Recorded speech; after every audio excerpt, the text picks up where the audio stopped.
उत्तराखंड में अब मदरसा बोर्ड के लिए कोई जगह नहीं होने वाली है। एक नया कानून मदरसा को लेकर उत्तराखंड की सरकार लेकर आई है और इसके जरिए अब क्या बड़े बदलाव होने वाले हैं, इस पर चर्चा करने के लिए उत्तराखंड मदरसा शिक्षा बोर्ड के चेयरमैन शमून कासमी साहब हमारे साथ जुड़ गए हैं। बहुत बहुत स्वागत सर आपका और बहुत शुक्रिया आपने हमारे लिए समय निकाला।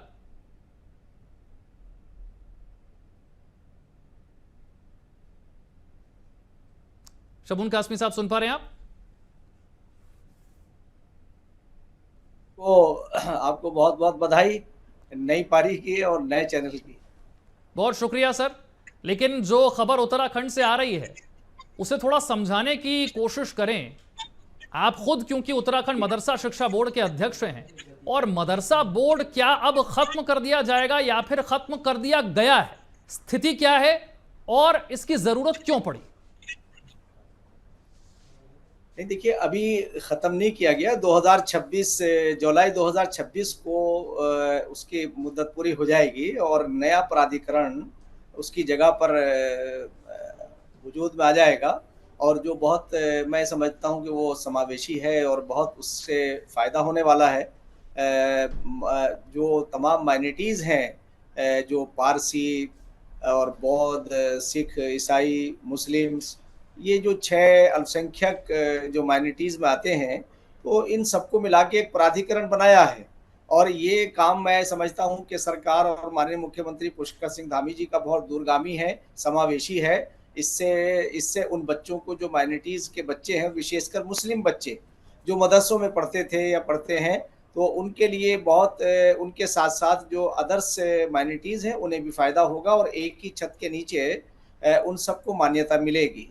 2026 के बाद जो मान्यता होगी वो प्राधिकरण से होगी, जो अल्पसंख्यक प्राधिकरण सरकार ने बनाया है। और ये माननीय मुख्यमंत्री पुष्कर सिंह धामी जी का बहुत अच्छा कदम है।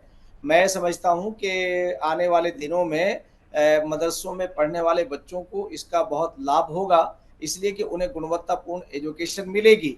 जिस एजुकेशन की उन्हें ज़रूरत थी, जिसे 60 साल के अपने लंबे कार्यकाल के अंदर कांग्रेस ने मेन स्ट्रीम के एजुकेशन से काटा था, तो वो एक बराए नाम उनके उनके साथ कल्याण का काम किया और उन्हें मेन स्ट्रीम से काटने के बाद वोट बैंक बनाया।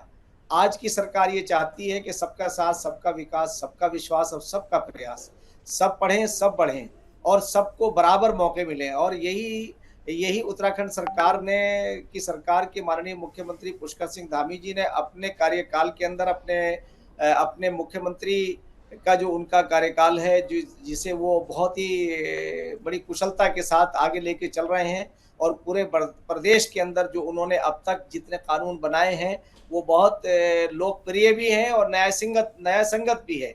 और इस बोर्ड के बनाने से जो ये प्राधिकरण बनेगा, इससे मैं समझता हूं कि मुस्लिम बच्चों को ज्यादा फायदा होगा नहीं, और कैसे उन्हें गुणवत्तापूर्ण ज्यादा फायदा एजुकेशन कैसे होगा मिलेगी। मुसलमान बच्चों को? क्योंकि विपक्ष तो कह रहा है हाँ, कि जब असल मुद्दों से ध्यान भटकाना होता है तो बीजेपी हिंदू मुसलमान करने लगती है। विपक्ष कह रहा है अच्छा खासा सिस्टम था। आपको भी लग रहा होगा, मदरसा शिक्षा बोर्ड के आप चेयरमैन हैं, अब कल को मदरसा बोर्ड ही नहीं रहेगा। नहीं, देखिए, मैं विशाल जी आपको बताना चाहता हूं कि जो मदरसों का इंफ्रास्ट्रक्चर है वो ऐसे ही रहेगा। हम्म। और उनमें जो उनकी धार्मिक एजुकेशन है, उसके ऊपर कोई प्रतिबंध नहीं है हम्म। और ना ही उसके ऊपर कोई कोई प्रभाव पड़ेगा। जो विपक्ष जिस तरह से उसका जिस रुख की तरफ वो आना चाहता है, वो बिल्कुल उसमें वो नाकाम होंगे। और जब ये प्राधिकरण आएगा और इसके ये लागू होगा और इसके जो जो काम सामने आएंगे, तो ये मैं समझता हूँ कि विशेषकर मुस्लिम जो मेन स्ट्रीम से कट गया था, उसे गुणवत्तापूर्ण एजुकेशन उसके पास नहीं थी, वो इंजीनियर और डॉक्टर बनेंगे, आईएएस और आईपीएस बनेंगे। जिसके लिए मदरसा बोर्ड ने कदम उठाया था, वो और आगे जाएगा। मदरसा बोर्ड ने जो अब तक के कार्य किए थे, वो इसमें और गुणवत्ता आएगी। और इससे नाम ही तो चेंज हुआ है, नाम चेंज हुआ है, उसका दायरा बढ़ा है, उसका उसका जो दायरा है उसे बढ़ाया गया है कि ताकि तमाम, अब तक सिर्फ मुसलमानों को वहां से मान्यता मिलती थी, अब वहां से बौद्ध भी ले सकेंगे, वहां ईसाई भी ले सकेंगे और वहां से सिख और पारसी और बौद्ध, इन सबको सबके लिए बराबर लेकिन यकसा इसमें तौर एक से। बड़ा पेच है ना। वैसे ही हमने देखा उत्तर प्रदेश में कई मदरसों की मान्यता को लेकर सवाल उठने लगा। उत्तर प्रदेश की सरकार कई जगह पर चाहती थी कि मदरसे जो हैं वो बंद हो जाएं, जो कि अवैध पाए जा रहे थे, लेकिन वो बंद उतने हो नहीं पाए। अब जो नया प्राधिकरण उत्तराखंड में बनाया जा रहा है, इसके अंदर प्रावधान ये है कि पहले से रजिस्टर्ड जितने भी मदरसे हैं उन्हें फिर से अपना रजिस्ट्रेशन करवाना होगा, फिर से अपनी मान्यता लेनी होगी। और विपक्ष कह रहा है कि आप ऐसे नियम कानून और ऐसे पेपर वर्क में उनको फंसा देंगे कि वो रजिस्ट्रेशन, वो मान्यता मिल ही नहीं पाएगी, फिर मदरसे रहेंगे नहीं। नहीं, ऐसा नहीं है। विपक्ष इस पे गलत लाइन ले रहा है। मैं समझता हूँ कि उसमें वही सरलता रहेगी जो सरलता मदरसों को मान्यता लेने में थी, और वही जो फॉर्मेलिटीज हैं, जो उसके रिक्वायरमेंट है, वो तो यहाँ भी हम, और मदरसे जो मदरसे हमारे 452 मदरसे हैं, वो सबके सब इसमें इन तमाम चीज़ों को फुलफिल करते हैं। अगर वो वहाँ आ जाएंगे तो वहाँ भी उन्हें बिल्कुल पूरी तरह से मान्यता मिलेगी और बड़ी ट्रांसपेरेंसी के साथ मिलेगी। मैं समझता हूँ कि उसमें बिल्कुल पैनिक होने की ज़रूरत नहीं है। मदरसों के पास जो रिक्वायरमेंट है वो ठीक ठाक है, और बाकी जो है जो कमी बेशी होगी उसे वो पूरा करेंगे। मैं ये समझता हूँ कि जिस तरह का अब इंफ्रास्ट्रक्चर है, उन्हें कोई मान्यता मिलने में कोई दुश्वारी नहीं आएगी। और क्योंकि नई मान्यता के लिए प्रावधान इसलिए किया गया है कि ताकि एक नई चीज़ है और नए तरीके से फिर उन सबको मिलेगी, और उसकी भी शर्तें वही हैं जो मदरसा बोर्ड में उनकी मान्यता लेने की थी। यानी वो ट्रस्ट जो है, ट्रस्ट हो या सोसाइटी हो, और या उसका मालिकाना हक हो, तो ये सारी चीजें यहाँ भी थी और लेकिन वो आप चीजें तो वहां भी आप तो रहेगी। कई और बार कह चुके हैं शमून कासमी साहब कि मदरसों में दी जा रही शिक्षा में बड़े तौर पर परिवर्तन की जरूरत है। क्या इस प्राधिकरण के जरिए वो संभव हो पाएगा? मदरसों में दी जाने हाँ, वाली बिल्कुल, शिक्षा का रूप बदल पाएगा? हाँ, मैं समझता हूँ कि इसमें बेहतरी आएगी, और जो खासतौर से मुसलमान जो मुख्य धारा से कट गया है, वो भी मुख्य धारा में आएगा, और यहाँ मदरसों में पढ़ने वाले बच्चों को फिर स्वयं रोजगार मिलेगा, और वो भी अपने अपने परिवार का, अपने देश और प्रदेश के नाम को रोशन करेंगे। मेरा ऐसा विश्वास है कि इस प्राधिकरण के आने के बाद कोई नुकसान मुसलमानों को या मदरसों को नहीं होगा। नहीं, पर आप तो और मुख्य धारा से माननीय कटने की बात मुख्यमंत्री करते हैं। कई इस्लामिक धर्मगुरु तो कहते हैं मदरसे में ही सबसे अच्छी शिक्षा मिल रही है, और आप कह रहे हैं मुख्य धारा से कट गए हैं। कोई दिक्कत है क्या मदरसे में पढ़ने में? नहीं, देखिए, मैं आपको ये बताना चाहता हूँ कि मदरसों में, मैं ये नहीं कहता हूँ कि मदरसों में अच्छी तालीम नहीं हो रही है, और हम भी मदरसों से निकल कर के आए हैं। देश के प्रथम राष्ट्रपति स्वर्गीय राजेंद्र प्रसाद जी मदरसे ही के प्रोडक्ट थे, और missile man doctor APJ Abdul Kalam साहब, पूर्व राष्ट्रपति हमारे भारत के, भारत रत्न, वो भी मदरसे ही के प्रोडक्ट थे। और उनका तो ये था, उनके तो फादर भी मदरसे एक मौलवी और आलिम ही थे।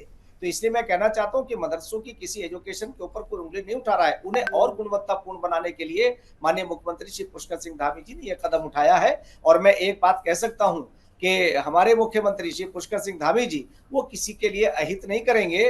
वो सबको साथ लेके चल रहे हैं, सबके हितों की रक्षा की बात करते हैं, और करते नहीं, उसके ऊपर प्रैक्टिकली काम करते हैं। जो कांग्रेस ने अपने 60 साल के कार्यकाल के अंदर महज उन्हें वोट बैंक बनाया था, आज वो वोट बैंक की धारणा से बाहर निकल करके आएंगे। तो मैं ऐसा महसूस करता हूं कि इस प्राधिकरण बनने के बाद कोई नुकसान नहीं होगा, और वही नीति सर्वजन हिताय और सर्वजन सुखाय की के विजन को जो लेके चल रहे हैं हमारे मुख्यमंत्री पुष्कर सिंह धामी जी, वो लगातार चलती रहेगी। वो माइनॉरिटीज में और मेजोरिटी में कोई फर्क नहीं करते हैं। उनका अपना बिल्कुल साफ वो है। जितने कानून वो लेकर के आए हैं, मैं ये बात कह सकता हूँ, वो भेदभावपूर्ण नहीं है, वो निष्पक्ष हैं, और उस निष्पक्षता के साथ वो काम कर रहे हैं। देखिए, चाहे अब जो लोग कहते हैं कि यूसीसी, मैं बड़े चैलेंज के साथ ये बात कह रहा हूँ कि यूसीसी का कहीं टकराव इस्लाम से या मुसलमानों से नहीं है। इसी तरह से जबरन धर्मांतरण जो है वो इस्लाम के खिलाफ नहीं है, बल्कि इस्लाम तो कहता है लकुम दीनुकुम वलिय दीन, तुम्हारा दीन तुम्हारे लिए, हमारा दीन हमारे लिए। वो तो इस्लाम नहीं, सनातन धर्म और इस्लाम दोनों में इतनी सिमिलरिटी है, दोनों के दोनों एक नजरिया पेश करते हैं। वो नजरिया उनका ये है कि आप हृदय परिवर्तन करिए, ना कि धर्म परिवर्तन की जरूरत नहीं। हमारे रास्ते हमारे पहुंचने के अलग हो सकते हैं, जो मंजिल है हमारी वो तो एक ही है। उसी मालिक की हम सब पूजा और प्रतिष्ठा करते हैं, उसी की इबादत करते हैं। तो मैं समझता हूं कि जो नजरिया प्राधिकरण को लेकर के माननीय मुख्यमंत्री पुष्कर सिंह धामी जी ने पेश किया है, वो आने के बाद मदरसों के बच्चों को उससे गुणवत्तापूर्ण एजुकेशन मिलेगी। लेकिन शमून कासमी साहब, हमने देखा है कि उत्तराखंड एक तरीके से बीजेपी के लिए प्रयोगशाला बन गया है। यूसीसी कहीं देश में लागू नहीं किया, पहले उत्तराखंड में कर दिया। वक्फ बोर्ड को लेकर पूरे देश में कानून आया। कल हमारे साथ उत्तराखंड वक्फ बोर्ड के चेयरमैन साहब भी थे। वो अकेले ऐसे वक्फ बोर्ड के चेयरमैन हैं जो खुलकर वक्फ बोर्ड में हो रही धांधली को एक्सपोज करते हैं। आप मदरसा शिक्षा बोर्ड से जुड़े हैं, आप भी इसका समर्थन कर रहे हैं कि मदरसा बोर्ड खत्म कर दिया जाए। क्या उत्तराखंड एक तरीके से प्रयोगशाला बन गया है कि बीजेपी जो पूरे देश में पहले करना चाहती है उसे पहले एक बार उत्तराखंड में करके देख लेना चाहती है? देखिए, एक बात बताएं कि वक्फ बोर्ड और मदरसा बोर्ड की अलग अलग है। वक्फ बोर्ड के पास बहुत संपत्ति है और उन संपत्तियों का जो अब तक के चेयरमैन रहे हैं उन्होंने अगर दुरुपयोग किया है तो मैं ये बार बार कह चुका हूं कि ऐसे तमाम लोगों की इंक्वायरी होनी चाहिए, ईमानदारी के साथ इंक्वायरी होनी चाहिए। और ये सरकार जो धामी सरकार है वो अपने उत्तराखंड के अंदर ये प्रयोगशाला ऐसी बनेगी कि ईमानदारी का प्रत्येक बनेगी। वहां वो ईमानदारी का प्रतीक होगी, चाहे वो मदरसे हो चाहे वक्फ बोर्ड हो। और वक्फ बोर्ड के अंदर जो जो संपत्तियों का अब तक दुरुपयोग हुआ है वो किनके संरक्षण में हुआ है, किन्होंने किया है, वो उसके लिए कोई समझौता करने वाले नहीं हैं। मैं माननीय मुख्यमंत्री श्री पुष्कर सिंह धामी जी से ऐसी उम्मीद करता हूं कि जो पिछले कार्यकाल के अंदर कांग्रेस के जिस तरह से वक्फ बोर्ड को और इन तमाम बोर्डों को जितने बोर्ड बनाए गए हैं उन्हें उन्हें उनके उनके उनके कल्याण का जरिया बना दिया था, वो इन सारी चीजों का संज्ञान ले रहे हैं। और मदरसा बोर्ड का इन तमाम चीजों से कोई वास्ता नहीं है। मदरसा बोर्ड का नाम ही तो चेंज हुआ है। मदरसा बोर्ड का नाम चेंज हुआ है, नाम चेंज होकर के उसका प्राधिकरण रखा गया है। सारे प्रावधान वही हैं जो मदरसा बोर्ड के अंदर हैं। और ये तो अलग अलग नामों से जो है मदरसा बोर्ड चलता रहा है। पहले मुस्लिम एजुकेशन मिशन के नाम से था, फिर किसी और के नाम से फिर ये आया, फिर मदरसा बोर्ड आया। तो ये तो सरकार एक इसका दायरा बढ़ा करके जो सरकार ने दायरा बढ़ाया है उसमें जो माइनॉरिटीज की मैं बार बार ये बात कह रहा हूं, जो 6 माइनॉरिटीज हैं वो इसके अंदर शामिल की गई हैं। और ये शामिल करने के बाद मैं बात ये कहूंगा कि हमारा मंशा तो गुणवत्तापूर्ण एजुकेशन को देना है। हमारा काम हमारा मकसद ये नहीं है कि उसका नाम क्या हो। अगर उसका दायरा बढ़ता है और माननीय मुख्यमंत्री पुष्कर सिंह धामी उसका दायरा बढ़ाते हैं और मुसलमानों के बच्चों को अच्छी एजुकेशन मिलती है और मदरसों में जो तालीम जो दीनी तालीम दी जाती है उसके ऊपर कोई प्रतिबंध नहीं है, उसके ऊपर कोई प्रभाव पड़ने वाला नहीं है। आप अपनी इस्लामिक एजुकेशन को ऐसे ही देंगे जैसे आप देते आए हैं। तो इसमें क्या फर्क है? इसमें कौन सी ऐसी चीज है कि जो अगर हमारे धर्म गुरु ये बात कह रहे हैं तो मैं उनसे ये निवेदन करना चाहूंगा कि आप बैठिए और हम आपको बताना चाहते हैं कि आप कंफ्यूज मत होइए। जिस तरह से विपक्ष आपको वोट बैंक बनाने के लिए हर मौके के ऊपर आपका इस्तेमाल करता है, वो आप उस बहकावे में और उस कंफ्यूजन में मत आइए। आप ये देखिएगा कि आपकी जो धार्मिक एजुकेशन है, मेन जिसके ऊपर आपका फोकस होता है कि भाई अपने धर्म की एजुकेशन, वो आपका फंडामेंटल राइट्स है।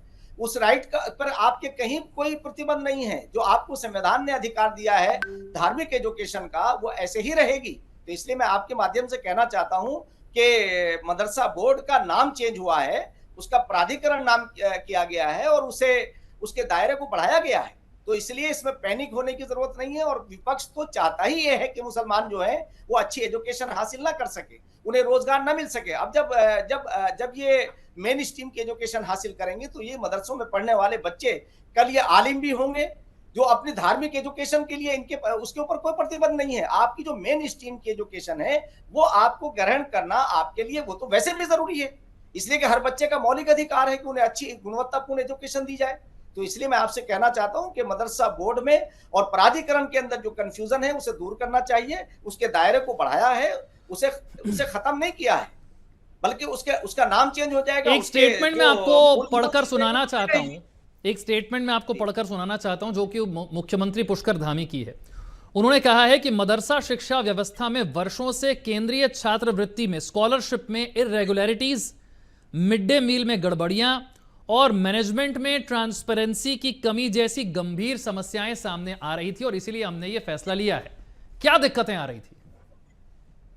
नहीं, अब जाहिर है जो हमारे यहाँ मदरसे अवैध थे, जो अवैध मदरसे थे जिन्हें बंद किया गया था, वो थे कि वो कहीं से रजिस्ट्रेशन उनका नहीं था। तो आप ये बताइए कि जब आपका मदरसा बोर्ड चल रहा है तो आपको रजिस्ट्रेशन कराने में क्या दिक्कत है? तो इसलिए जो है जो अनियमितताएं थी वो ये थी और इसीलिए उन्हें बंद किया गया। और जाहिर बात है कि अगर कहीं कोई भी सरकार जो है वो ट्रांसपेरेंसी के लिए, और फिर जो मुख्यमंत्री जी तो हमारे ट्रांसपेरेंसी के लिए जाने जाते हैं, उन्होंने जितने भी जो भी काम अब तक किए हैं वो किसी वर्ग विशेष के लिए के खिलाफ नहीं है, वो तुष्टिकरण की बात नहीं करते, संतुष्टिकरण पे काम कर रहे हैं। क्या पूरे देश में इसी तरीके का प्राधिकरण आगे चलकर आपको देखने को मिलेगा?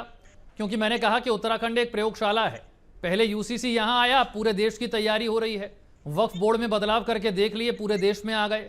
अब मदरसा बोर्ड में इस तरह के बदलाव करके देख रहे हैं। क्या ये भी पूरे देश में आपको लगता है कि आएगा, और क्या आना चाहिए? क्या इससे फायदा होगा? नहीं, बिल्कुल मैं समझता हूँ कि हमारी जो डेमोक्रेसी है और इसमें हम सब मिलकर के अपनी सरकार चुनते हैं, और हमारा जो संवैधानिक हमारा इंफ्रास्ट्रक्चर है, वो इन सारी चीज़ों की तरफ हमें हमें प्रेरित भी करता है कि हमें इस तरह के काम करने चाहिए कि जिससे हम जन कल्याण के काम करें, और उससे हमारे आने वाली जो हमारा भविष्य चलिए, है, आप जो कह रहे हमारे हैं कि इससे शिक्षा को आने मॉडर्न वाली करना पीढ़ी है, है, उससे आधुनिक करना अच्छा है, उससे और रास्ता मिलना सभी चाहिए। समुदायों को इसका लाभ मिलना चाहिए। जो बात आप कह रहे हैं, मंशा बड़ी अच्छी है। देखना है कि किस तरीके से इसका इंप्लीमेंटेशन हो पाता है। वक्त की हमारे पास कमी है। बहुत बहुत शुक्रिया शमून कासमी साहब हमारे साथ थैंक यू। जुड़ने के लिए, थैंक यू हमें आप, वक्त थैंक देने यू। के लिए, इस बातचीत के लिए। वक्त एक छोटे से ब्रेक का है।